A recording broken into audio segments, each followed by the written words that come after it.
17/9/2024 அன்று பிறந்தநாள் காணும் பாரத நாட்டில் பிறந்த ஒவ்வொரு குடிமகனின் வாழ்க்கை தரத்தை உயர்த்தி தன் மொத்த வாழ்க்கையும் அர்ப்பணித்துக் கொண்டிருக்கும் பாரத தாயின் செல்லப்பிள்ளை மாண்புமிகு பாரத பிரதமர் திரு நரேந்திர மோடி அவர்களின் 74வது பிறந்த நாளை தேசமே ஒன்று சேர்ந்து கொண்டாடுவோம். வி ரமேஷ் அட்வொகேட், மாவட்ட பொருளாளர், மத்திய சென்னை மேற்கு மாவட்டம். Hola!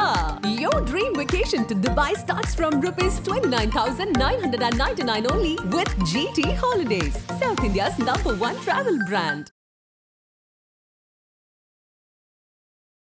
இந்த மாநாடு என்பது திமுக அரசுக்கு எதிரான மாநாடு. திமுக அரசுக்கு எதிரான மாநாடே திருமாவளவன் நடத்துறாருன்னு வச்சுப்போம். ஆனா இந்த மாநாடு ஆக்சுவலா யார் தலைமையில் நடந்திருக்கணும்?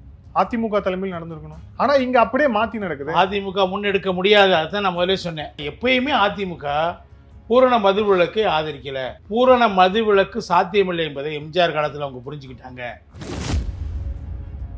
சீமான் யாரோடையும் போறதுக்கு முடிவு எடுத்த பிறகு அது அதிமுக குறை சொல்ல முடியாது. அவர் வராது. அவர் அதிமுக போல மற்ற யாரோடையும் போறதுக்கு விருப்பம் தெரிவிச்சாருன்னா வேற விஷயம். அவர் யாரோடையும் போறதில்லை, தனித்து நிற்கிறங்கிற ஒரு முடிவில் உறுதியா இருக்காருல்ல இன்னைக்கு வரைக்கும். இல்ல சார், மக்களோடும் மகேசனோடும் தான் கூட்டணி அப்படின்னு கட்சி தொடங்கி 2009 வரை தனித்து நின்ற விஜயகாந்த் அவர்களை 2011 எப்படி ஜெயலலிதா அவர்கள் கூட்டணி வர வச்சாங்க? அவங்க வர வச்சாங்க. ஜெயலலிதாவால முடியுது அப்படின்னா ஏன் எடப்பாடி பழனிசாமியால முடியல?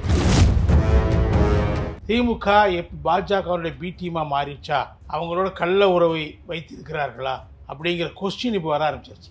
எப்போ பாஜகவை நோக்கி திமுக நகர தொடங்குதோ, நகர இவர் திமுக விட்டு விலகிட்டே வரும் ஒரு கட்டமா. ஆதர் நேயர்களுக்கு அன்பு வணக்கம். இன்றைய சிறப்பு நேர்காணலில் நம்முடன் இணைந்திருக்கிறார் அரசியல் விமர்சகர் கலை அவர்கள். வணக்கம் சார். வணக்கம் வினோத் சார். இப்போ இந்த விசிகாவுடைய மாநாடு சம்பந்தமா நிறைய டிஸ்கஷன்ஸ்லாம் போயிட்டு இருக்கு.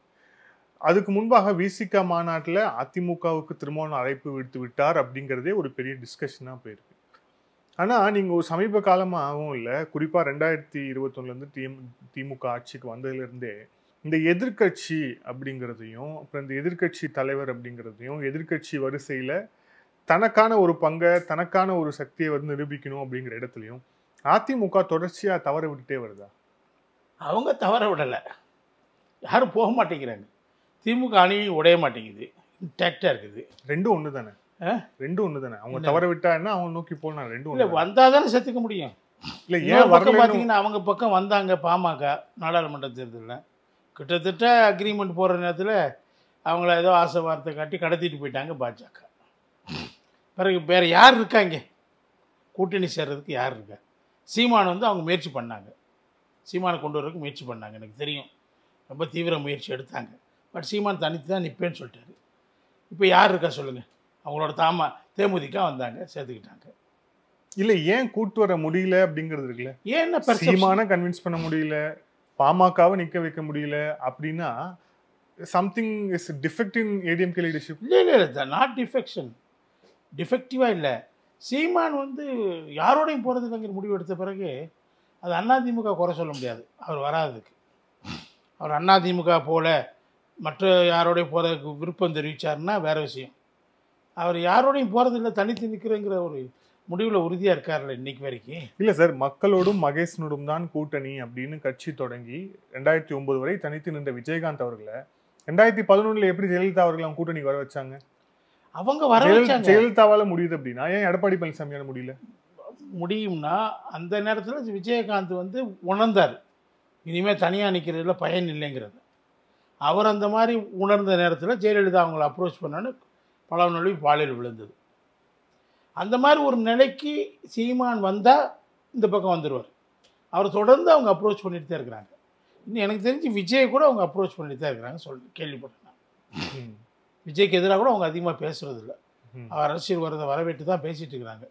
வேறு எந்த கட்சி இருக்குது இப்போ அதாவது அவங்க சொல்கிறதே அது என்ன, திமுக கூட்டணி உடைஞ்சாதே எங்கள்கிட்ட ஆள் வருவாங்கங்கிறது என்ன, அந்த நிலைமை தான் நீங்கள் இருக்குது. இப்போ உதாரணமாக நீங்கள் விசிக எடுத்துக்கோங்க, திமுக விட்டு கொஞ்சம் கொஞ்சமாக விலகி வர்றாங்க அவங்க. இந்த மாநாட்டில் நீங்கள் திமுகவை கூப்பிடுவீங்களா கூப்பிடலையான்னு கேட்டப்போ அவங்க திமுக பற்றி சொல்லாமல் அதிமுகவுக்கும் நாங்கள் அழைப்பு விடுறோம் சொன்னாங்க. கேள்வி நிருபர்கள் கேட்ட கேள்வி, நீங்கள் அதிமுகவுக்கு அழைப்பு விடுவீங்களான்னு கேட்டால் ஆமாம் விடுவோம்னு சொன்னால் அது வேறு விஷயம். திமுக நீங்கள் ஏன் கூப்பிடலன்னு கேட்டப்போ நாங்கள் அதிமுக கூப்பிட்ருக்கோன்னு சொன்னாங்க. ஸோ அதில் அது மட்டும் இல்லை, திருமாவளவன் அந்த பேட்டியில் என்ன சொன்னார்னா, நாங்கள் கூட்டணியை பற்றி இப்போ இது கூட்டணி அரசியல் கிடையாது, இப்போ மாநாடு என்பது அதுக்கும் கூட்டணி அரசியலுக்கும் சம்பந்தம் இல்லை. ஆனால் கூட்டணி பற்றி நாங்கள் இன்னும் முடிவு செய்யலை, தேர்தல் நேரத்தில் தான் முடிவு செய்வோம்னு சொல்லியிருக்கான்னு என்ன அர்த்தம்? அவர் அங்கேருந்து வெளியே வந்துட்டார்னு அர்த்தம். இல்ல அது வெளியே வந்துட்டார் நீங்க சொல்றீங்க. இன்னொரு சிலர் என்ன சொல்றாங்கன்னா 2026 திமுக கூட்டணியில அவருக்கு வந்து அதிகமான சீட்ஸ் தேவைப்படுது, அதுக்கான ஒரு பார்கெனிங்காக வந்து அதிமுகவை பயன்படுத்துறார் அப்படிங்கிறாங்க. அதிமுகவை அவர் அதாவது அதிமுக ஒரு காலத்துல இந்த மாதிரி சின்ன கட்சிகளை பயன்படுத்தினது ஒரு காலம். இப்ப என்னடான்னா அதிமுகவை இந்த மாதிரி சின்ன கட்சிகள் பயன்படுத்துறாங்க. அந்த மாதிரி சுச்சுவேஷன் வந்திருக்கா இப்போ? அப்ப பலவீனமான இடத்துல அதிமுக தானே இருக்கு. அந்த குற்றச்சாட்டை வச்சது யாருன்னா எல்முருகன், இணையமைச்சர், மத்திய இணையமைச்சர் பாஜக. அவங்க எல்லாரும் அதை தொடர்ந்து வச்சுக்கிட்டே இருக்கிறாங்க. இல்ல அதுல லாஜிக் இருக்குல்ல சார்? அதுல உங்களுக்கு லாஜிக் இருக்குல்ல? இல்ல அது லாஜிக் இருக்குன்னா, திருமாவளவனுடைய ஹிஸ்டரி பார்த்தீங்கன்னா அவர் அந்த மாதிரி அரசியல் பண்ணலையே. பார்கெனிங் அரசியல் அவர் எப்பயுமே பண்ணலை. அவருக்கு இன்ஃபேக்ட் ரொம்ப நாள் வந்து தனித்து தான் இருந்தார், அரசியலுக்கே வரல. சமுதாய இயக்கமாக தான் நடத்திட்டு இருந்தார். மூப்பனாரோட இணைந்தெல்லாம் நடத்தும் போதெல்லாம் அவர் சமுதாய இயக்கமாக தான் நடத்திட்டு இருந்தார். ரொம்ப பிற்காலத்தில் அரசியலுக்குள்ளே வர்றார். அவர் அரசியலுக்குள்ளே வந்தப்பே அவர் பார்கெயின் பண்ணதான் எனக்கு எந்த கட்டத்திலையும் தெரியல. உதாரணம் சார், இப்போ சமீபத்திய உதாரணமாக இருந்தால் 2024 நாடாளுமன்ற தேர்தலில் அவர் கேட்ட சீட்டு 4, இல்லை தொடர்ச்சியாக நீங்கள் 3ஆவது கொடுக்கணும்னு அடம்பிடிச்சாங்க. ஏன்னா ஆதவர்ஜுனுக்கு ஒரு சீட்டை வந்து நம்ம கொடுக்கணுங்கிறதுக்காக அது கொடுத்தாங்க. கடைசியில் வந்து 2 சீட் தான் கொடுத்தாங்க. அவர் பார்கெயின் பண்ணிட்டு தானே இருக்காரு. அவர் எங்க பார்கெயின்? எல்லாரும் பண்ணுவாங்க. அப்புறம் ஆனா அதிமுக பயன்படுத்தி பார்கெயின் பண்ணாருன்னு சொல்ல முடியாது. அதுதான் இப்போ முக்கியமான குற்றச்சாட்டா இருக்கு.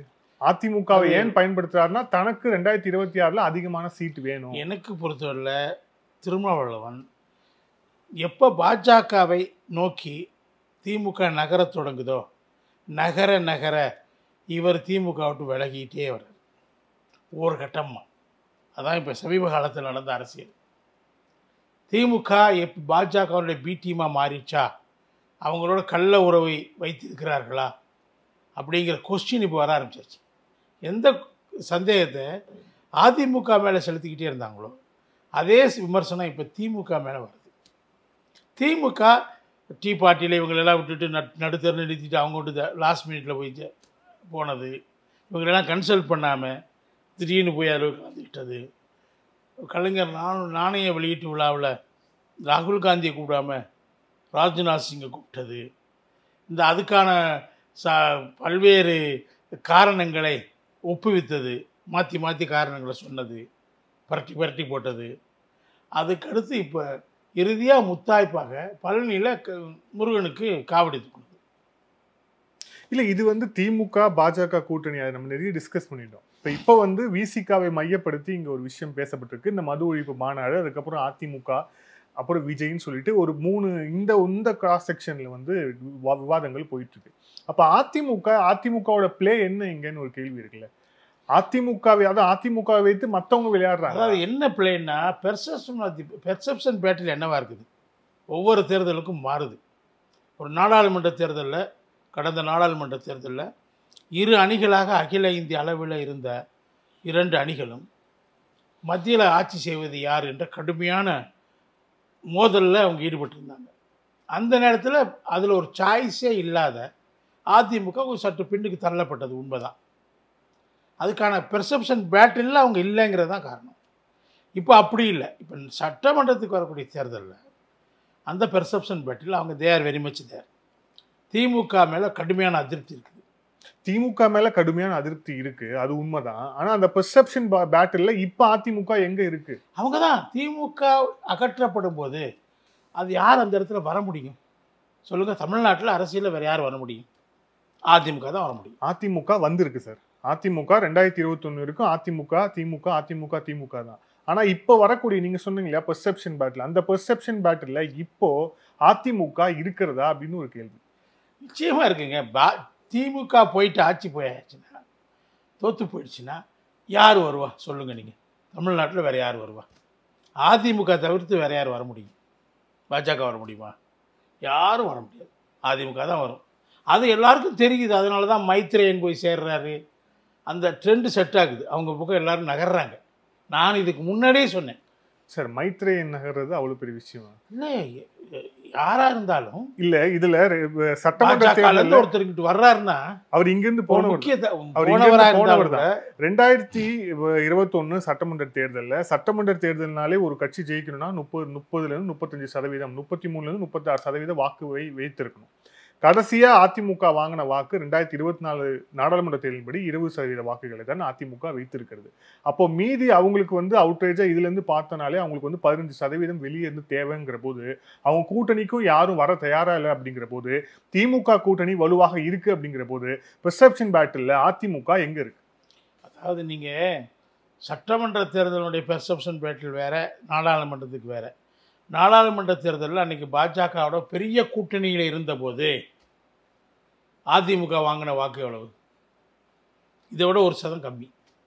இப்போ கிட்டத்தட்ட தனித்து நின்று வாங்கினது அது 1% கம்மி. அதே சமயத்தில் அன்னைக்கு கூட்டணி வாங்கின வாக்குகள் எவ்வளோ? 30%. அதிமுக தலைமையில் இருந்த கூட்டணி 2019 நாடாளுமன்ற தேர்தலில் வாங்கின வாக்குகள் 30%.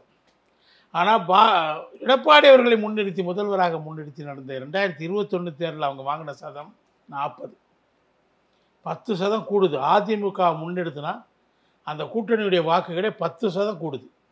அதே சமயத்தில் அந்த பக்கம் பாருங்கள், ராகுல் காந்தியை பிரதமராக முன்னிறுத்தி 2019 தேர்தலில் திமுக கூட்டணி வாங்கின வாக்குகள் வந்து 53%. அதே இது ஸ்டாலின் அவர்களை முதல்வராக முன்னிறுத்தி 2021 சட்டமன்ற தேர்தலில் திமுக கூட்டணி வாங்கினது 8% குறைவு. எவ்வளவு? 45 தான் வாங்கினாங்க. எடப்பாடி முன்னிறுத்தினா 10% கூட கிடைச்சிருக்குது. அந்த கூட்டணிக்குள்ளேயே சொல்கிறேன் நான். அதே கூட்டணியில் ஸ்டாலினை முன்னிறுத்தும் போது 8% குறையுது. அதுலேருந்து இப்போ என்ன ஆயிட்டாங்க? 10% குறைஞ்சி. நன்றி sir. Political bullets. Thank you sir. Thank you so much.